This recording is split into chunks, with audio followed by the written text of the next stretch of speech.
வணக்கம் சார். ம் வணக்கம்மா, உட்காருங்க.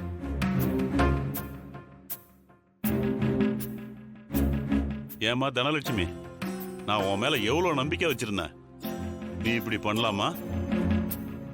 அன்னைக்கு பிராக்டிஸ்க்கு நீங்க உங்க ஹஸ்பண்ட் கூட வந்தீங்க.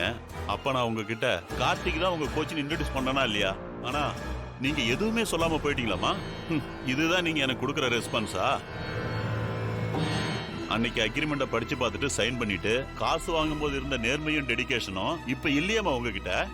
இல்ல சார், நான் அந்த மாதிரிலாம் இல்ல. எப்படிமா நீ இல்லன்ற?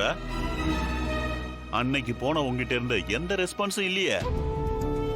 நீங்க உடனே வந்து கிரவுண்ட்ல பிராக்டிஸ் பண்ண ஆரம்பிச்சிருந்தா தானே வரப்போற குவாலிட்டி ரவுண்ட்ல செலக்ட் ஆக முடியும். ஆனா இப்ப எப்படிமா செலக்ட் ஆக முடியும்? இல்ல சார், நீங்க நினைக்கிற மாதிரிலாம் இல்ல. என்னால முடிஞ்ச அளவுக்கு ஹார்ட் ஒர்க் பண்ண நான் ரெடியா இருக்கேன் சார்.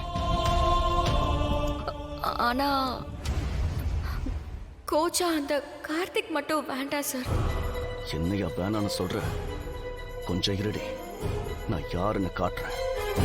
எதுக்குமா நீ அவரை வேணான்ற? இல்ல சார், எனக்கும் அவனுக்கும் நிறைய டிஸ்பியூட் இருக்கு சார்.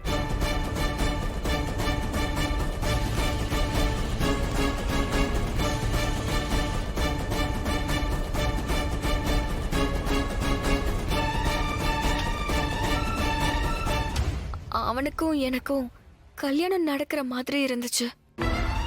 அப்புறம் அது நடக்காம போச்சு. அதுக்கப்புறம் எனக்கு ஒவ்வொரு முறையும் டார்ச்சர் பண்ண ஆரம்பிச்சிட்டான்.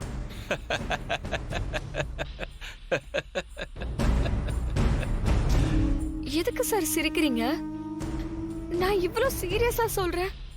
அது உங்க ரெண்டு பேருக்குள்ள பர்சனலையும் ப்ரொபஷனலையும் ஒன்னாக்காதீங்க. இங்க பாருமா, அவர் இங்க கார்த்தியா வரலாமா? ஒரு கோச்சா தான் இங்க வந்திருக்காரு. அதே மாதிரி நீ இங்க தனலட்சுமியா வரலாமா? ஒரு ஸ்போர்ட்ஸ் உமனா தான் இங்க வந்திருக்கீங்க. அதனால உங்க ரெண்டு பேருக்கான சம்பந்தம், நீங்க ஒரு ஸ்போர்ட்ஸ் உமன், அவர் ஒரு பேட்மிண்டன் கோச், அவ்வளவுதாமா.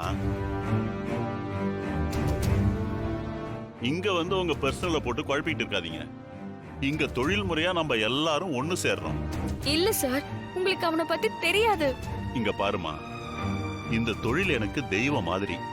இங்க அவரால உனக்கு எந்த கஷ்டமும் வராது. அப்படியே வந்தா நீ என்கிட்ட வந்து சொல்லு, நான் அவரை கண்டிச்சு வைக்கிறேன். கண்டிப்பா இது சரி வராது சார்.